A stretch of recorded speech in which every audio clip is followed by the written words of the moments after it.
ശ്രീ ഗുരുഭ്യോ നമ. ജ്യോതിഷ തീർത്ഥം യൂട്യൂബ് ചാനലിലേക്ക് സ്വാഗതം. മകരക്കൂറിൽ ജനിച്ചവർക്ക് 2026 ഏപ്രിൽ മാസത്തിൽ അനുഭവിക്കാൻ സാധ്യതയുള്ള ചാരഫലം എപ്രകാരമാണെന്ന് പരിശോധിക്കാം. ഉത്രാടം, മുക്കാല്, തിരുവോണം, അവിട്ടം, പകുതി എന്നീ നക്ഷത്രങ്ങളാണ് ഈ കൂറിൽ ഉൾപ്പെടുന്നത്. ആദ്യമായി ഗ്രഹസ്ഥിതി പരിശോധിക്കാം. ഏപ്രിൽ മാസം 14-ാം തീയതി വരെ സൂര്യൻ മീനൻ രാശിയിലും അതിനുശേഷം മേടൻ രാശിയിലും സ്ഥിതി ചെയ്യും. 2-ാം തീയതി മുതൽ ചൊവ്വ സ്ഥിതി ചെയ്യുന്നത് മീനം രാശിയിലാണ്. 11-ാം തീയതി വരെ ബുധൻ കുംഭൻ രാശിയിലും അതിനുശേഷം മീനൻ രാശിയിലും സ്ഥിതി ചെയ്യും. വ്യാഴം മിഥുനൻ രാശിയിലാണ് സ്ഥിതി ചെയ്യുന്നത്. 19-ാം തീയതി വരെ ശുക്രൻ മേടം രാശിയിലും അതിനുശേഷം ഇടമൻ രാശിയിലും സ്ഥിതി ചെയ്യും. ശനി സ്ഥിതി ചെയ്യുന്നത് മീനൻ രാശിയിലാണ്. രാഹു കുംഭൻ രാശിയിലും കേതു ചിങ്ങൻ രാശിയിലും സ്ഥിതി ചെയ്യുന്നു. ഇതാണ് പ്രധാന ഗ്രഹസ്ഥിതി. 14-ാം തീയതി വരെ സൂര്യൻ ഇവർക്ക് 3-ാം ഭാവത്തിലാണ് സ്ഥിതി ചെയ്യുന്നത്. 3-ാം ഭാവത്തിലെ സൂര്യൻ ഇവർക്ക് വലിയ ഭാഗ്യാനുഭവങ്ങൾ നൽകുന്നു. സ്ഥാനാന്തര പ്രാപ്തിയാണ് സൂര്യൻ നൽകുന്ന പ്രധാനപ്പെട്ട ചാരഫലം. ഇപ്പോഴത്തെ അവസ്ഥയിൽ നിന്നും ഉയർന്ന ഒരവസ്ഥയിലേക്ക് ഈ കൂറുകാർക്ക് ഒരു മാറ്റം പ്രതീക്ഷിക്കാം. ഏത് മേഖലയിൽ പ്രവർത്തിക്കുന്നവർക്കായാലും ഒരു ഉയർച്ച അവരുടെ കർമ്മരംഗത്ത് ഉണ്ടാകുന്നതാണ്. പുതിയ തൊഴിൽ അന്വേഷിക്കുന്നവർക്ക് അതിന് അനുകൂലമായ സമയമാണ്. അവർ ആഗ്രഹിക്കുന്ന രീതിയിലുള്ള ഒരു തൊഴിൽ അവർക്ക് ലഭിക്കുന്നതാണ്. ഇപ്പോൾ ചെയ്യുന്ന തൊഴിലിൽ ഒരു മാറ്റം ആഗ്രഹിക്കുന്നവർക്കും അതിന് അനുകൂലമായ സമയമാണ്. മെച്ചപ്പെട്ട ഒരു തൊഴിലിൽ ഏർപ്പെടുവാൻ ഇവർക്ക് കഴിയും. സാമ്പത്തികമായ മെച്ചവും തൊഴിൽ രംഗത്ത് നിന്നും ഇവർക്ക് പ്രതീക്ഷിക്കാം. അതുപോലെ തന്നെ ശത്രുനാശവും സംഭവിക്കും. കർമ്മമേഖലയിൽ നിന്നും അനുഭവപ്പെടുന്ന ശത്രു ദോഷം ഇവർക്ക് ഇല്ലാതാകും. അതുപോലെ സാമ്പത്തികമായ വലിയ ഉയർച്ചയാണ് സൂര്യന്റെ 3-ാം ഭാവസ്ഥിതി മൂലം ഇവർക്ക് വരാൻ പോകുന്നത്. ഇതുവരെ അനുഭവിച്ചിരുന്ന സാമ്പത്തിക പ്രയാസങ്ങളൊക്കെ പരിഹരിച്ച് മെച്ചപ്പെട്ട ഒരു സാമ്പത്തിക നില ഇവർക്ക് കൈവരും. രോഗദുരിതങ്ങൾ എന്തെങ്കിലും അനുഭവിക്കുന്നവരുണ്ടെങ്കിൽ അതൊക്കെ വേഗം ഇല്ലാതാവും. ആരോഗ്യരംഗത്ത് വലിയ ഉയർച്ച ഇവർക്ക് അനുഭവപ്പെടും. മെച്ചപ്പെട്ട ആരോഗ്യസ്ഥിതി കൈവരുന്നതോടെ ഇവർക്ക് കർമ്മരംഗത്ത് കൂടുതൽ ഊർജ്ജസ്വലത പ്രകടിപ്പിക്കുവാൻ കഴിയുന്നതാണ്. 14 മുതൽ സൂര്യൻ 4-ാം ഭാവത്തിലാണ് സ്ഥിതി ചെയ്യുന്നത്. 4-ാം ഭാവത്തിൽ സ്ഥിതി ചെയ്യുന്ന സൂര്യൻ സംഭോഗ തടസ്സം ഇവർക്ക് സൃഷ്ടിക്കും. ദമ്പതിമാർക്കിടയിൽ എന്തെങ്കിലും അഭിപ്രായ വ്യത്യാസങ്ങൾ ഉണ്ടാകുവാനൊക്കെയുള്ള സാധ്യത കാണുന്നതിനാൽ ദാമ്പത്യ ബന്ധത്തിൽ കൂടുതൽ ജാഗ്രത കാണിക്കണം. അതുപോലെ ചെറിയ ചെറിയ രോഗങ്ങളുടെ ആരംഭം കാണുവാനും സാധ്യതയുണ്ട്. 2-ാം തീയതി മുതൽ ഈ കൂറുകാർക്ക് ചൊവ്വ സ്ഥിതി ചെയ്യുന്നത് 3-ാം ഭാവത്തിലാണ്. ചൊവ്വയുടെ 3-ാം ഭാവസ്ഥിതി വലിയ ഗുണഫലങ്ങളാണ് ഇവർക്ക് നൽകുന്നത്. ധാതുദ്രവ്യങ്ങളിൽ നിന്ന് അപ്രതീക്ഷിതമായ ധനാഗമം ഇവർക്ക് പ്രതീക്ഷിക്കാം. ധാതുക്കൾ കൈകാര്യം ചെയ്യുന്നവർക്ക് കൂടുതൽ അനുകൂല സമയമാണ്. സ്വർണ്ണ വ്യാപാരികൾക്കും പാത്രക്കച്ചവടക്കാർക്കും ഒക്കെ കൂടുതൽ നേട്ടം ഈ മാസം പ്രതീക്ഷിക്കാം.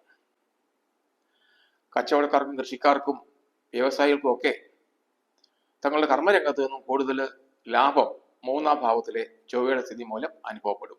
സുബ്രഹ്മണ്യ സ്വാമിയെ പ്രീതിപ്പെടുത്തുന്നതിലൂടെ ഇവരുടെ ആഗ്രഹങ്ങൾ സാധിച്ചെടുക്കുവാൻ കഴിയും. അതുപോലെ തങ്ങൾക്കുണ്ടായിരുന്ന ശത്രുക്കളെ നിഷ്പ്രഭമാക്കുവാനും 3-ാം ഭാവത്തിലെ ചൊവ്വ ഇവരെ സഹായിക്കും. 11-ാം തീയതി വരെ ബുധൻ ഇവർക്ക് 2-ാം ഭാവത്തിലാണ് സ്ഥിതി ചെയ്യുന്നത്.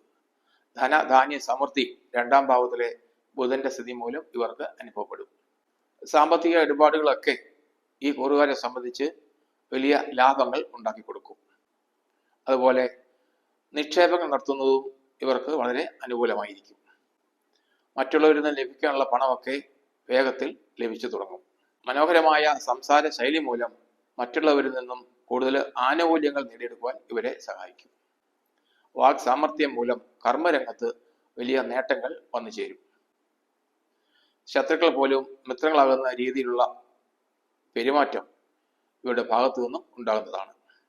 11-ന് ശേഷം 3-ാം ഭാവത്തിലേക്ക് മാറുന്ന ബുധൻ ചില ശത്രു ഭീതിയൊക്കെ ഉണ്ടാക്കുവാൻ സാധ്യതയുണ്ട്.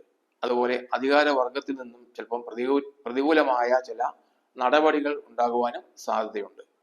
പഞ്ചായത്ത്, മുനിസിപ്പാലിറ്റി പോലുള്ള സ്വയംഭരണ സ്ഥാപനങ്ങളിൽ നിന്നോ സർക്കാരിൽ നിന്നോ ഒക്കെ എന്തെങ്കിലും പ്രതികൂല ഉത്തരവുകൾ വരാൻ സാധ്യത ഉണ്ട്.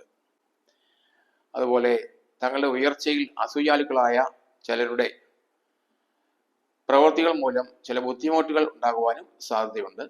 തങ്ങളുടെ പ്രവൃത്തി മേഖലയിൽ ബുദ്ധിമുട്ടുകൾ ഉണ്ടാകാതെ മുന്നോട്ട് പോകുന്നതിന് ആവശ്യമായ മുൻകരുതലുകൾ എടുക്കുന്നത് നല്ലതാണ്. 6-ാം ഭാവത്തിലെ വ്യാഴം വലിയ ഗുണഫലങ്ങൾ നൽകുന്നതല്ല. ആരോഗ്യപരമായ മെച്ചങ്ങൾ അനുഭവപ്പെടും. അതുപോലെ രോഗദുരിതങ്ങളിൽ നിന്നും കുറച്ച് മുക്തിയൊക്കെ ഈ വ്യാഴം നൽകുന്നതാണ്. സുഖ സൗകര്യങ്ങൾ എത്രമാത്രം ഉണ്ടെങ്കിലും സുഖം അനുഭവിക്കാനുള്ള ഒരു അവസരം ഈ കൂറുകാർക്ക് ലഭിക്കുന്നതല്ല. അതാണ് 6-ാം ഭാവത്തിലെ വ്യാഴത്തിന്റെ ചാരഫലം. 19-ാം തീയതി വരെ ശുക്രൻ ഇവർക്ക് 4-ാം ഭാവത്തിലാണ് സ്ഥിതി ചെയ്യുന്നത്. 4-ാം ഭാവത്തിലെ ശുക്രന്റെ ചാരഫലം ഇവർക്ക് വലിയ സുഖാനുഭവങ്ങൾ നൽകുന്നതാണ്. പ്രത്യേകിച്ചും ബന്ധുക്കളിൽ നിന്നും കൂടുതൽ സഹായങ്ങൾ പ്രതീക്ഷിക്കാം.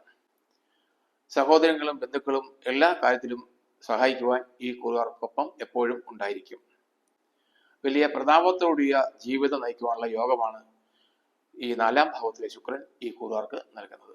ബന്ധുജനങ്ങളുമായി സഹവാസം ചെയ്യുവാനുള്ള യോഗവും 4-ാം ഭാവത്തിലെ ശുക്രൻ നൽകുന്നു.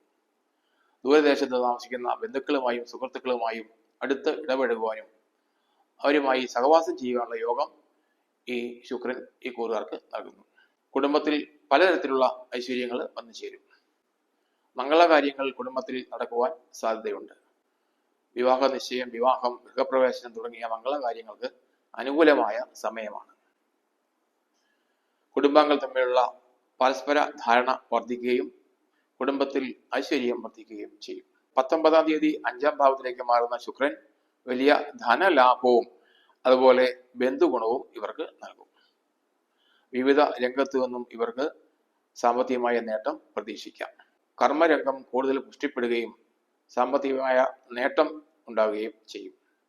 പുതിയ പുതിയ കർമ്മമേഖല കണ്ടെത്തുകയും അതൊക്കെ വിജയിപ്പിക്കുകയും ചെയ്യും. അതുപോലെ സന്താന സിദ്ധിയും ഈ കൂറുകാർക്ക് ഉണ്ടാകുന്നതാണ്. വളരെക്കാലമായി സന്താനങ്ങൾ ഉണ്ടാകാതെ ബുദ്ധിമുട്ടി ജീവിക്കുന്നവർക്ക് അത് ഇല്ലാതാവും. സന്താന സിദ്ധിക്ക് തുടക്കം കുറിക്കുവാൻ ഈ കൂറുകാർക്ക് ഏപ്രിൽ മാസത്തിൽ കഴിയുന്നതാണ്. സന്താനങ്ങൾ മൂലം കൂടുതൽ സന്തോഷം അനുഭവിക്കുവാൻ ഇവർക്ക് ഏപ്രിൽ മാസത്തിൽ കഴിയുന്നതാണ്. മക്കളുടെ വിദ്യാഭ്യാസ കാര്യത്തിൽ വലിയ ഉയർച്ചയും നേട്ടവും അനുഭവപ്പെടും.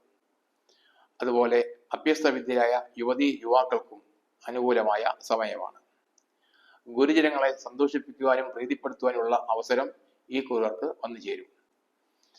ഗുരുക്കന്മാരുടെയും മുതിർന്നവരുടെയും സന്തോഷം മൂലം ഇവർക്ക് ലഭിക്കുന്ന അനുഗ്രഹം ഇവർ ജീവിതത്തിൽ കൂടുതൽ ഉയർച്ചയ്ക്ക് കാരണമാകും. ബുദ്ധിപരമായ വലിയ മികവ് എല്ലാ മേഖലയിലും പ്രകടിപ്പിക്കുവാൻ ഇവരെ കൊണ്ട് കഴിയുന്നതാണ്. ബുദ്ധി സാമർഥ്യവും വാഗ്വൈഭവവും ഒത്തുചേരുന്ന ഇവർക്ക് എല്ലാ മേഖലയിലും കൂടുതൽ വിജയിക്കുവാൻ കഴിയുന്നതാണ്. ശനി 3-ാം ഭാവത്തിലാണ് ഈ കൂറുകാർക്ക് സ്ഥിതി ചെയ്യുന്നത്. 3-ാം ഭാവത്തിലെ ശനി ഈ കൂറുകാരെ സംബന്ധിച്ച് ഭാഗ്യാനുഭവങ്ങൾ ധാരാളമായി ചൊരിയുന്നതാണ്. ആരോഗ്യപരമായ ഉണർവ് 3-ാം ഭാവത്തിലെ ശനിയുടെ ചാരഫലമാണ്. അനാരോഗ്യം അനുഭവപ്പെടുന്ന ഈ കൂറുകാർക്ക് ആരോഗ്യപരമായ വലിയ ഉയർച്ച അനുഭവപ്പെടും. രോഗം വന്ന് ചികിത്സ നടത്തി വന്ന ഈ കൂറുകാർക്ക് ചികിത്സയൊക്കെ അവസാനിപ്പിച്ച് സാമ്പത്തികമായ നേട്ടം ഉണ്ടാകുന്നതിനും മെച്ചപ്പെട്ട ആരോഗ്യസ്ഥിതിയോടെ ജീവിക്കുന്നതിനും കഴിയുന്നതാണ്. അഭീഷ്ട കാര്യങ്ങളൊക്കെ സാധിച്ചെടുക്കുവാൻ 3-ാം ഭാവത്തിലെ ശനി ഈ കൂറുകാരെ സഹായിക്കും. വളരെ കാലമായി ആഗ്രഹിക്കുന്ന ജീവിത അഭിലാഷങ്ങളൊക്കെ നിറവേറ്റുവാൻ ഏപ്രിൽ മാസത്തിൽ സാധിക്കുന്നതാണ്. വാഹനങ്ങൾ വാങ്ങുവാനോ ഭൂമി വാങ്ങുവാനോ പുതിയ വീട് വാങ്ങുവാനോ ആഗ്രഹിക്കുന്നവർക്ക് ഈ ആഗ്രഹങ്ങളൊക്കെ സാധിക്കുവാൻ 3-ാം ഭാവത്തിലെ ശനി സഹായിക്കും. കൃഷിക്കാർക്ക് അപ്രതീക്ഷിതമായ നേട്ടം ലഭിക്കുന്നതാണ്. കച്ചവടക്കാർക്കും വ്യവസായികൾക്കും ഒക്കെ സാമ്പത്തികമായ നേട്ടം അനുഭവപ്പെടും. ധനവും ധാന്യവും ധാരാളമായി ഇവർക്ക് വന്നു ചേരും.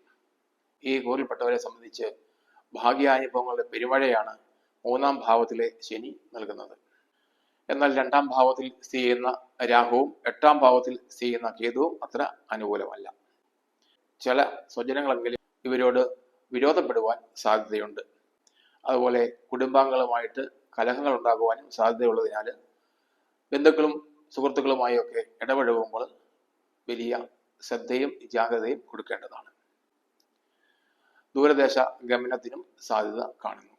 ഒടിവ്, ചതവ് മുതലായവ ശരീരത്തിൽ ഉണ്ടായി രക്തസ്രാവം ഉണ്ടാകാതിരിക്കുവാൻ പ്രത്യേകം ശ്രദ്ധിക്കണം. മനോദുഃഖവും മാനഹാനിയും അനുഭവപ്പെടാൻ സാധ്യതയുള്ളതിനാൽ തങ്ങളുടെ പ്രവർത്തന രംഗത്തു നിന്നും യാതൊരുവിധ വീഴ്ചകളും ഉണ്ടാകാതിരിക്കുവാൻ പ്രത്യേകം ശ്രദ്ധിക്കണം. മാസത്തിന്റെ അവസാന പകുതിയിൽ സൂര്യന്റെ അനിഷ്ടഭാവസ്ഥിതി മൂലം ഉണ്ടാകുവാൻ ഇടയുള്ള ദോഷങ്ങൾ പരിഹരിക്കുന്നതിന് ആദിത്യ ഭഗവാന് ധാര കഴിച്ച് പ്രാർത്ഥിക്കുന്നത് ഉത്തമമാണ്.